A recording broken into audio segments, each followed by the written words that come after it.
So good morning everyone, welcome to newspaper decoded. आज हम 18 जून का द हिंदू न्यूज़पेपर देख लेते हैं। तो जो फर्स्ट न्यूज़ है वो बेसिकली यहाँ पे will highlight the priorities of global south at G7 Modi. तो ग्लोबल आउटरीच समिट G7 की चल रही है कनाडा में। तो उसमें बेसिकली नरेंद्र मोदी जी शामिल हुए। तो उसमें बोला कि जो है इंडिया वो हाईलाइट करेगा ग्लोबल साउथ की जो प्रायोरिटीज़ हैं, है ना, वो दुनिया के सामने जो है लाएगा। और वहाँ पे उन्होंने 4 बड़ी मीटिंग की, bilateral meetings Germany, Canada, Ukraine और इटली के साथ।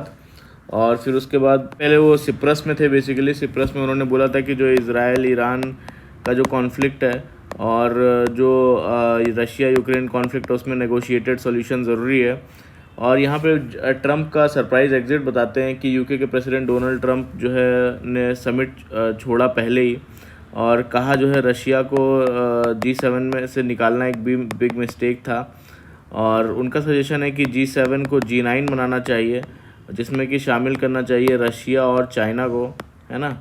और क्लेम किया कि अगर रशिया होता तो आज ये वॉर्स नहीं होते, है ना। G7 समिट जो आउटरीच समिट है उसके 3 बेसिकली कोर पिलर्स रहेंगे। Protecting our communities around the world, second building energy security and accelerating the digital transition and securing the partnership of the future. G7 है क्या? बेसिकली G7 एक informal जो world की advanced economies हैं उनका informal group है। इसमें कि United states, United kingdom, France, Italy, Japan, Germany, Canada ऐसे देश आते हैं, ठीक है। तो ये सारे, इसकी जो ओरिजिन है वो बेसिकली 1975 में स्टार्ट हुआ था। और जब वर्ल्ड ऑयल क्राइसिस और इकोनॉमिक प्रॉब्लम का सलूशन ढूंढने के लिए टॉप इकोनॉमीज़ के लीडर्स मिलके बैठे थे। और पहले ये G6 था, फिर जो है कनाडा ऐड हुआ, G7 बन गया, ठीक है। और 1997 में जो है रशिया को ऐड किया गया, ठीक है। फिर उसके बाद में G8 बन गया था। G8 बनने के बाद लेकिन जो है 2014 में जब जो है रशिया ने क्रीमिया का एनेक्सेशन किया तो उसके बाद फिर से रशिया को हटा दिया गया और फिर से ये G7 बन गया था। तो जो इसका पर्पज़ या फोकस रहता है वो बेसिकली ग्लोबल इकोनॉमी इश्यूज़ और financial stability, climate change, energy security, geopolitical कोई भी टेंशन है जैसे कि यूके वॉर्स चल रहे हैं, डेवलपमेंट जो होता है ग्लोबल साउथ में, है ना। ग्लोबल साउथ मतलब अफ्रीका, साउथ एशिया, इन सब जगह पे। ग्लोबल साउथ क्या है? बेसिकली ग्लोबल साउथ ये एक पॉलिटिकल इकोनॉमिक टर्म है जो डेवलपिंग और जो पुअर कंट्रीज़ हैं, है ना, उनको रेफ़र करता है। मोस्टली जो है ये अफ्रीका, लैटिन अमेरिका, ठीक है, और एशिया और ओशिनिया के जो है कुछ नेशंस हैं। तो ये जो कंट्रीज़ हैं ग्लोबल नॉर्थ की कंपैरिजन में कम डेवलप्ड हैं, ठीक है। और जीडीपी और टेक्नोलॉजी में पीछे हैं, जीडीपी एंड टेक्नोलॉजी में पीछे हैं, और पर अब रैपिड ग्रोथ कर रहे हैं ना। तो ये पूरा G7 समिट और ग्लोबल साउथ के बारे में था। नेक्स्ट न्यूज़ है बेसिकली इज़राइल ईरान का जो कॉन्फ्लिक्ट चल रहा है वो अपने 5th डे में पहुंच चुका है। और वॉर इंटेंसिफाई होने की पॉसिबिलिटीज़ के बीच में जो है एम्बेसी ने एडवाइजरी जारी की कि तेहरान में डेंजर बढ़ रहा है। जो इंडियन नेशनल्स और जो पर्सन ऑफ इंडियन ओरिजिन हैं, जिनके पास अपना प्राइवेट व्हीकल्स है, वो मूव कर सकते हैं, तेहरान से बाहर सेफ़ जगह चले जाएं, ऐसा एडवाइजरी जारी की है। और स्पेशल बसेस से स्टूडेंट्स और प्रोफेशनल को जो है तेहरान से रीलोकेट किया जा रहा है, और कुछ लोगों को आर्मेनिया के बॉर्डर से भी निकाला जा रहा है। फिर जो नेक्स्ट न्यूज़ है वो बेसिकली यहाँ पे Kerala high court ban single use plastic in hilly areas. तो केरला हाई कोर्ट ने अनरेगुलेटेड जो प्लास्टिक पॉल्यूशन पर कंसर्न दिखाते हुए जो सिंगल यूज़ प्लास्टिक है ना, उस पर बैन लगाया है फ्रॉम October 2, ठीक है। और ये एप्लीकेबल कहाँ कहाँ पे है? जो हिली टूरिस्ट एरियाज़ हैं और वेडिंग एंड पब्लिक इवेंट्स पे, होटल, रेस्टोरेंट, ईटरीज़, इन सब जगह पे, गवर्नमेंट फंक्शंस जो भी होते हैं उन सब जगह पे बैन लगाया है। तो बैन क्या किया गया है? प्लास्टिक वाटर बॉटल्स जो भी 5 लीटर से नीचे हैं, ठीक है, और सॉफ्ट ड्रिंक्स जो कि 2 लीटर से नीचे, ठीक है, डिस्पोजेबल जो प्लेट्स हैं, कप्स हैं और स्ट्रॉज है, फूड कंटेनर हो गया, ये सब पे बैन लगाया है। तो कोर्ट का कंसर्न यही है कि जो है इर्रिस्पॉन्सिबल प्लास्टिक डिस्पोजेबल हर लिविंग बीइंग के लिए खतरा है और ये वाटर बॉडीज़ और नेचर को सीवियर हार्म करता है। तो सजेस्ट किया सोल्यूशन कि टूरिस्ट और जो टूरिस्ट स्पॉट्स और इवेंट्स हैं वहाँ पे वाटर कियोस्क लगाया जाए, वाटर कियोस्क, और वाटर सर्व करने के लिए ग्लास या स्टील जो है बॉटल का यूज़ किया जाए, अवेयरनेस कैंपेन चलाया जाए। ठीक है, इसमें लोकल बॉडीज़ को भी बोला गया है कि जो है वो डंप ना करें रिवर्स या लेक्स में जो है जो गार्बेज है, और गवर्नमेंट को प्लास्टिक फ्री कल्चर प्रमोट करने के लिए एक्टिव होना होगा, ऐसा बोला गया इसमें। इस न्यूज़ में बेसिकली यहाँ पे the Madras high court on Tuesday ordered notice to union and Tamil Nadu governments on PIL petition seeking the removal of plastic pellets and other hazardous metals that had washed ashore along the Kanyakumari coast from the Liberian container MSC Elsa 3। तो जो एक 25 मई को Liberian container जो MSC Elsa ship था, MSC Elsa 3, ये कोची के पास जो है वो डूब गया। उसमें कुछ प्लास्टिक पैलेट्स जो कन्याकुमारी कोस्ट पर अब वॉश हो रहे हैं, है ना। और शिप में जो है 54 जो कंटेनर्स हैं वो समुद्र के शोर पे आ चुके हैं, और इन कंटेनर्स में जो है प्लास्टिक पैलेट्स और कैल्शियम कार्बोनेट होने का डाउट है, लेकिन अभी तक कोई ऑफिशियल कंफर्मेशन नहीं है। लेकिन रिस्क क्या है कि प्लास्टिक पैलेट्स टूट कर जो है वो नैनो प्लास्टिक बन सकते हैं, नैनो प्लास्टिक, और ये जो है मैरीन फूड चेन में एंटर हो सकते हैं, और ये फिर उसके बाद में फ़िश को अफेक्ट करेंगे। और कन्याकुमारी में क्या है कि फ़िश एक स्टेपल फूड है, और ये जो फ़िश खाएंगे या फिर जो भी चीज़ें हैं तो उससे हेल्थ और लाइवलीहुड दोनों को नुकसान होगा। तो फिशरमैन्स को समुद्र में जाने की ना जाने की सलाह दी गई है। और मद्रास हाई कोर्ट ने सेंट्रल गवर्नमेंट और तमिलनाडु को नोटिस दिया है कि जो है वो कोस्टल क्लीन अप शुरू करें, और इस जो शिपरेक हुआ है उसको स्टेट डिज़ास्टर डिक्लेयर करें, जैसे केरला ने किया है। ठीक है, और नेक्स्ट न्यूज़ में बेसिकली यहाँ पे जो कर्नाटका गवर्नमेंट है उसने एक न्यू लेबर लॉ अमेंडमेंट किया है, जिसमें कर्नाटका गवर्नमेंट ने एक प्रपोज़ किया कि जिसमें काम करने के जो वर्किंग आवर्स हैं उसको बढ़ाने की बात की है। इससे ट्रेड यूनियंस नाराज़ हो गए हैं। तो जो डेली वर्किंग आवर्स हैं वो 9 घंटे से बढ़ा के 10 घंटे करने का प्लान है, और जो वीकली वर्किंग लिमिट है वो 48 आवर्स। तो total work plus over time जो है मैक्सिमम 12 घंटे पर डे, पहले ये 10 घंटे था total work plus over time. तो अब ये किन पर लगेगा ये लॉज? ये लॉज जो है शॉप्स और जो होटल, बार, रेस्टोरेंट, ऑफिसर, है ना, ITS इंडस्ट्रीज़ पर अप्लाई होता है। 10 से कम स्टाफ वाले इस्टेब्लिशमेंट को जो है एक्ट के कवरेज से हटा दिया जाएगा। और तो बेसिकली सेंट्रल गवर्नमेंट ने स्टेट्स को काम के घंटे बढ़ाने के लिए गाइडेंस दिया था, है ना। अब क्या कहना है ट्रेड यूनियंस का? ट्रेड यूनियंस बेसिकली कह रहे हैं कि इससे वर्कर्स के राइट्स और हेल्थ पर नेगेटिव इम्पैक्ट पड़ेगा, और ओवर टाइम लिमिट बढ़ने से एक्सप्लॉयटेशन का रिस्क भी बढ़ सकता है। यहाँ पे जो नेक्स्ट न्यूज़ है वो basically turmeric farmers a new way to थ्वाट wild animal threat in Kerala's Mannar. तो मन्नार में क्या हुआ था, केरला के इडुक्की डिस्ट्रिक्ट का जो मन्नार आता है उसमें जो ट्राइबल फार्मलैंड है उन्होंने जो है फार्मलैंड कब के छोड़ दिए थे। अब वापस वो बोल रहे हैं कि जो है दोबारा से ग्रीनरी वहाँ पे आएगी। कैसे? तो वहाँ के जो आदिवासी लोगों ने फार्मिंग छोड़ दी थी, क्योंकि जंगली जानवर जैसे एलिफेंट हो गए और वाइल्ड बोर्स हो गए उन क्रॉप्स को बर्बाद कर देते थे। और नया सॉल्यूशन क्या निकाला है कि हल्दी के खेत अब ये टर्मरिक फार्मिंग करेंगे। टर्मरिक फार्मिंग क्या रहेगा कि हल्दी के जो खेत होते हैं उनसे जंगली जानवर वो दूर रहते हैं, है ना। और पिछले साल 2 एकड़ पर ट्रायल हुआ था तो काफ़ी अच्छा जो है प्रॉफिट हुआ था। और तो लोकेशन क्या क्या रहेगी? Chinnar wild life sanctuary, Eravikulam national park, Anamudi national park, ये सारे केरला में हैं, है ना। और क्यों हल्दी क्योंकि जो है एलिफेंट वाइल्ड बोर्स हल्दी के खेतों में नहीं आते, और एवरेज यील्ड जो है 5 टन जो है पर एकड़ होता है। और फार्मिंग को सपोर्ट दिया गया है फॉरेस्ट डिपार्टमेंट के थ्रू। इम्पैक्ट ये होगा कि जंगली जानवर का थ्रेट कम हो गया है, और ट्राइबल फार्मर्स को जो है लाइवलीहुड और इनकम जो है का सपोर्ट मिलेगा, और सस्टेनेबल जो है फार्मिंग मॉडल भी प्रमोट हो रहा है। नेक्स्ट न्यूज़ है उसमें बेसिकली यहाँ पे working with India to help evacuate those waiting to leave Israel envoy. तो क्या हो रहा है कि ईरान ने इजराइल के ऊपर जो है मिसाइल से अटैक किया, इन रिस्पॉन्स टू इसराइल ने जब एयर स्ट्राइक किया था ईरान के न्यूक्लियर फैसिलिटी पे, है ना, जो नतान्ज और इस्फहान है उस पर। और तो बेसिकली इवैक्यूएशन की तैयारी हो रही है। इसराइल की गवर्नमेंट ने बोला है कि वो इंडियन एम्बेसी जो तेल अवीव में है उसके साथ कोऑर्डिनेट कर रही है ताकि इंडियन सिटीजन्स को अगर चाहें तो देश छोड़ सकें। तो लैंड और सी रूट्स ओपन हैं, जॉर्डन बॉर्डर, है ना, इजिप्ट के शार्मेल शेख से मैरीन रूट, है ना, क्रूज शिप इन हैफा, इन सब जगह से।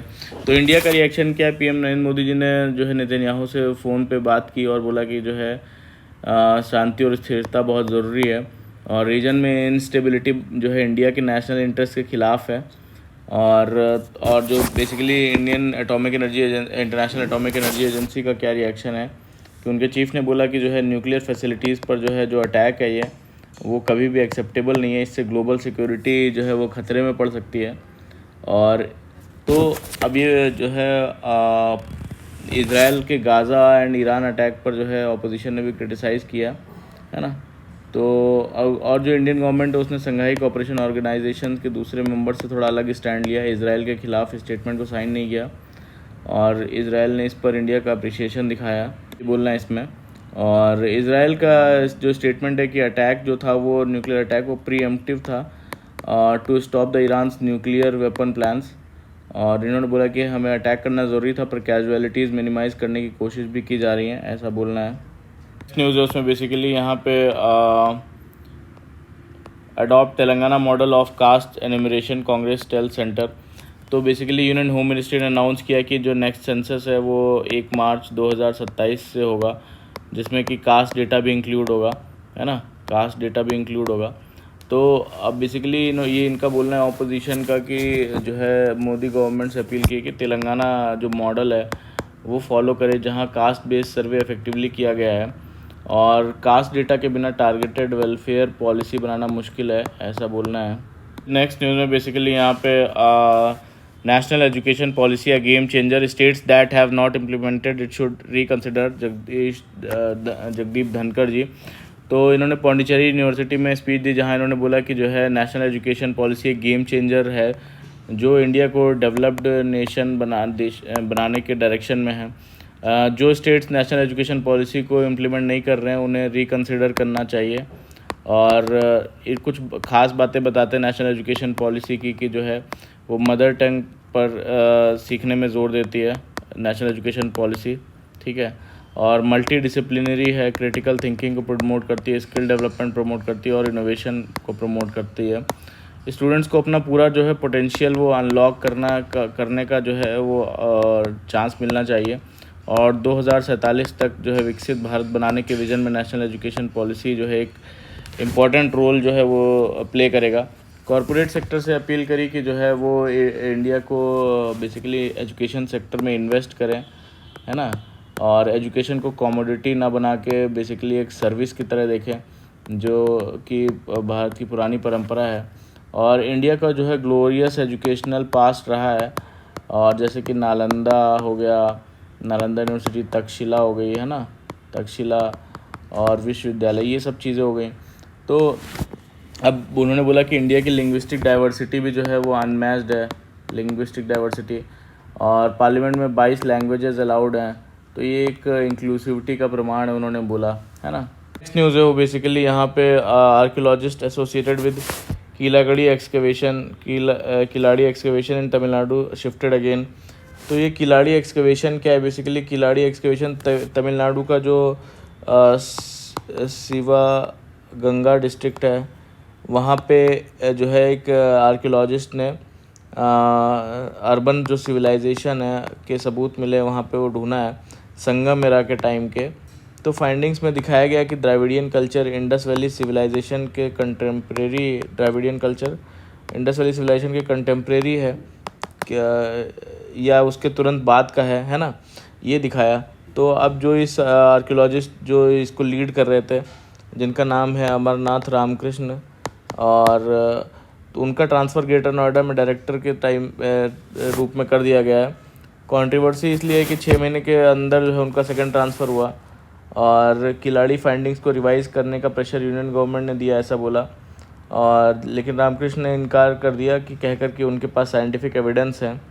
तो तमिलनाडु गवर्नमेंट का कहना है कि जो है तमिल सिविलाइजेशन के सबूत के बाद भी कुछ लोग नहीं मानते और रिपोर्ट रिवाइज करने की ज़रूरत नहीं, माइंडसेट चेंज करने की ज़रूरत है, ऐसा इन्होंने बोला।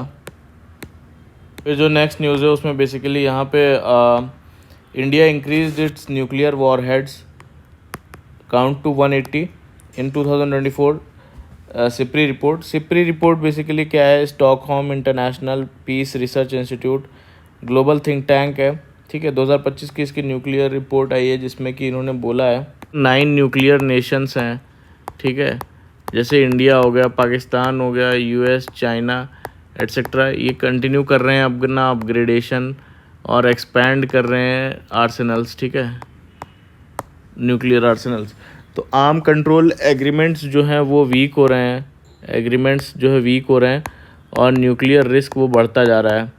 इंडिया के बताया कि जो है इंडिया ने 172 2024 में न्यूक्लियर वॉरहेड्स है जो कि 180 हो गए अब 2025 में, और कैनिस्टराइज्ड मिसाइल्स का विकास जारी है, ये जो है डेवलपमेंट, और ये मिसाइल्स मेटेड वॉरहेड्स के साथ ट्रांसपोर्ट की जा सकती हैं और फ्यूचर में मल्टीपल वॉरहेड्स कैरी कर सकती हैं। तो पाकिस्तान के बारे में बोला, पाकिस्तान का जो वॉरहेड एस्टिमेट 170 पर स्टेबल है, ठीक है, लेकिन ये न्यू डिलीवरी सिस्टम और जो फिसाइल मटेरियल जो है वो स्टॉक पाइल कर रहा है, ठीक है, स्टॉक पाइल कर रहा है। तो नेक्स्ट डिकेड में जो है ये अपना पाकिस्तान आर्सेनल एक्सपैंड कर सकता है। और इंडिया पाकिस्तान टेंशन में भी जो है न्यूक्लियर रिलेटेड मिलिट्री स्ट्राइक्स और डिसइंफॉर्मेशन से न्यूक्लियर फ्लैश पॉइंट का रिस्क बढ़ा। और तो बेसिकली इस इंसिडेंट ने वार्निंग सिग्नल कहा और for over reliance on nuclear deterrence, है ना। और जो बेसिकली रिस्क आगे क्या है कि न्यू स्टार्ट जो ट्रीटी है जो रशिया और यूएसए के बीच में है वो एक्सपायर हो रही है कब, फरवरी 2026 में, ठीक है। अगर इसको रिन्यू नहीं किया गया तो न्यूक्लियर जो वॉरहेड्स हैं उनको डिप्लॉय करने का रिस्क काफ़ी बढ़ जाएगा।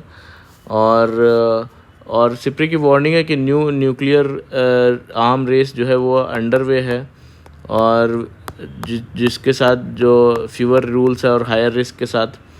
तो न्यू स्टार्ट ट्रीटी क्या है, new start treaty basically Russia और यूएसए के बीच में एक ट्रीटी है, ठीक है, इसमें बाईलेटरली आर्म कंट्रोल एग्रीमेंट हुआ था, है ना, ताकि लिमिट कर सकें जो डिप्लॉय करते हैं ये लोग स्ट्रेटेजिक न्यूक्लियर वेपन, उसको लिमिट किया जा सके, ठीक है, जो न्यूक्लियर वेपन्स लगाते हैं लिमिट करता है कि 1550 जो है न्यूक्लियर वॉरहेड्स जो है वो ईच साइड जो है वो डिप्लॉय कर सकता है, 700 मिसाइल्स और बॉम्बर्स। तो ये गोल क्या है कि प्रिवेंट करना, आर्म रेस जो है उसको प्रिवेंट करना, है ना, ट्रांसपेरेंसी और ट्रस्ट बढ़ाना और स्टेबलाइज करना ग्लोबल सिक्योरिटी। और अगर ये एक्सपायर हो गई तो दोबारा से ये लोग डिप्लॉय कर सकते हैं ज़्यादा, तो न्यूक्लियर रेस होने का और भी ज़्यादा खतरा है। जो नेक्स्ट न्यूज़ है उसमें बेसिकली यहाँ पे cotton corporation of India buys 100 lakh bales of cotton at MSP.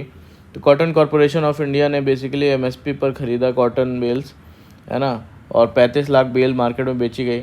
और चेयरमैन जो है इसके उन्होंने बताया कि डिमांड कम है टेक्सटाइल मिल्स में, ठीक है, इसलिए जो है अगले सीज़न में भी एमएसपी ज़्यादा ख़रीद सकता है। और बेसिकली जो है कॉटन इम्पैक्ट का ट्रेंड ये है कि मई 2025 में जो कॉटन इंपोर्ट्स हैं उसमें इंपोर्ट में जो है वो 131% का जंप हुआ और इंटरनेशनल कॉटन इंडियन कॉटन के मुकाबले जो है 8% जो है सस्ता है, यानी 8% जो है सस्ता इंटरनेशनल कॉटन जो है वो इंडिया के कंपैरिजन में, है ना। और इंडियन टेक्सटाइल इंडस्ट्री के चैलेंजेस बताते हैं कि इंपोर्ट ड्यूटी के कारण इंडियन यार्न और जो टेक्सटाइल इंटरनेशनल मार्केट में कॉम्पिटिटिव नहीं बन पा रहा है, क्योंकि काफ़ी ज़्यादा इंपोर्ट ड्यूटी और के ज़्यादा हैं अलग दूसरे देशों में, तो कॉम्पिटिटिव नहीं बन पा रहा है। इंडस्ट्री डिमांड कर रही है कि ये इंपोर्ट ड्यूटीज़ को रिवाइज़ किया जाए और जो इंडियन स्पिनर्स हैं उनको वो जो है अदर कंट्रीज से 2% कम प्राइस पे जो है उनको मिल जाता है कॉटन, है ना। ये सब दिक्कतें हैं, इंडियन टेक्सटाइल इंडस्ट्री के चैलेंजेस हैं सब। कॉटन कॉरपोरेशन ऑफ इंडिया क्या है, basically cotton corporation of India ये 1970 में बनाई गई थी मिनिस्ट्री ऑफ टेक्सटाइल्स के अंदर, ठीक है। और पर्पज़ क्या है, कॉटन फार्मर्स को फेयर प्राइस दिलाना, मार्केट में क्रैश होने पर जो एमएसपी पर कॉटन को ख़रीदना, कॉटन मार्केट को स्टेबलाइज करना, है ना, ताकि मिल्स और फार्मर्स दोनों को नुकसान ना हो, है ना, और कॉटन की स्टोरेज और सेल जो है वो मॉनिटर करना, है ना, टेक्सटाइल इंडस्ट्री को सपोर्ट करना, ये सब चीज़ें इसका काम होता है। यही है कि बेसिकली चैलेंज यही है इस इंडस्ट्री के लिए कि लो डिमांड है मील्स से, डिमांड बहुत कम है मील्स से, है ना, हायर इंपोर्ट बहुत ज़्यादा होता है चीपर इंटरनेशनल कॉटन का, तो जिससे कि जो लोकल कॉटन प्रोड्यूसर्स उनको नुकसान होता है। स्टोरेज कॉस्ट और लिक्विडिटी इशूज़ हैं, है ना, लार्जर एमएसपी ऑपरेशन की वजह से। नेक्स्ट न्यूज़ है उसमें बेसिकली यहाँ पे जो यूएस डॉलर कमज़ोर हो रहा है बेसिकली, तो बोलते हैं कि जो तो इन्वेस्टर्स अब एमर्जिंग मार्केट जैसे इंडिया हो गया, ब्राज़ील, मेक्सिको, इनके के लोकल करेंसी की तरफ जो है वो अट्रैक्ट हो रहे हैं, और 14 साल बाद इन बॉन्ड्स में पैसा जो है वापस जो है आ रहा है, ठीक है, शुरू हो गया है। इनका रिटर्न अभी तक 10% से ज़्यादा है, जो यूएस जैसे डेवलप्ड मार्केट से बेटर है, ठीक है, और यूएस इंटरेस्ट रेट्स गिर रहे हैं, यूएस के इंटरेस्ट रेट्स, ठीक है, और अब इन्वेस्टर्स अब नए ऑप्शंस जो है ढूंढ रहे हैं। एनालिस्ट कह रहे हैं कि ये small but steady investment flow आगे भी चलेगा, तो लोकल जो करेंसी बॉन्ड्स हैं अब इन्वेस्टर्स के लिए गोल्डन अपॉर्चुनिटी जो है, लोकल करेंसी बॉन्ड्स जो गोल्डन अपॉर्चुनिटी बन गए हैं ड्यू टू डॉलर के गिरती हुई वैल्यू के कारण, है ना। नेक्स्ट न्यूज़ है यहाँ पे basically investors want clear ocean management rules for funding. तो एक जो यूनाइटेड नेशंस ने ओशियन की प्रोटेक्शन के लिए कॉन्फ्रेंस में लगभग $10 बिलियन का इन्वेस्टमेंट डील किया, लेकिन जो ये एनुअल ज़रूरत है 157-55 बिलियन डॉलर, इससे ये बहुत कम है, $10 बिलियन। तो सिर्फ 50 कंट्रीज़ ने अब तक बोला है कि जो है वो हाई सीज जो ट्रीटी है उसको रेटिफाई किया है ना, और जिससे ओशियंस के इंटरनेशनल रूल्स बनाए गए हैं, है ना, और यूएस ने अभी तक इसे अप्रूव नहीं किया है ना, और प्राइवेट इन्वेस्टर्स हैं वो विदाउट क्लियर रूल्स जो है वो इन्वेस्ट करने से कतरा रहे हैं, है ना, और मोस्ट फंडिंग अभी पब्लिक सेक्टर बैंक से आ रही है। एक्सपर्ट्स कह रहे हैं कि बेटर रूल्स और हार्मफुल सब्सिडीज़ का एंड हो, और इनोवेटिव ओशियन टेक में इन्वेस्टमेंट से ही ओशियन डाइवर्सिटी और हेल्थ को बचाया जा सकता है, ऐसा बोलना है इसमें। फिर जो नेक्स्ट न्यूज़ है बेसिकली यहाँ पे UK to decriminalise abortion and amid concerns about humans prosecution. तो ब्रिटेन के लॉ मेकर्स ने वोट करके अबॉर्शन को बेसिकली डीक्रिमिनलाइज कर दिया है, का डिसीजन लिया, ताकि वुमेंस को प्रेगनेंसी एंड करने पर जो है क्रिमिनल पनिशमेंट ना मिले, ठीक है, और इसमें बोला गया है कि जो है जो कई सारी वुमेंस को इन्वेस्टिगेट किया जिसमें कुछ नेचुरल मिसकैरेज और या स्टिल बर्थ का विक्टिम थी। स्टिल बर्थ मतलब प्रेगनेंसी से पहले ही बच्चा डिलीवरी से पहले ही मर जाता है ना, वूम में ही। तो अबॉर्शन 24 वीक तक लीगल है। कोविड के टाइम पे जो है ऐसे रूल्स बन गए कि पिल्स घर पर मिलने लगे, लेकिन कुछ वुमेंस जो है 24 वीक के बाद अबॉर्शन पर प्रोसिक्यूट किया गया उनको, तो प्रो लाइफ ग्रुप्स ने अपोज़ किया, कह कर के अनबॉर्न बेबीज़ की सेफ्टी ख़त्म हो जाएगी। तो अबॉर्शन को बेसिकली डीक्रिमिनलाइज कर दिया यूनाइटेड किंगडम ने। तो ये था पूरा आज का हमारा news discussion from the Hindu, और जिसमें हमने डिटेल में सारी न्यूज़ डिस्कस करी आपके सामने पेपर के सामने। और प्लीज़ अच्छा लगा हो तो लाइक करिएगा, कमेंट करिएगा और सब्सक्राइब भी कर लीजिएगा हमारे चैनल को। Thank you very much for the discussion.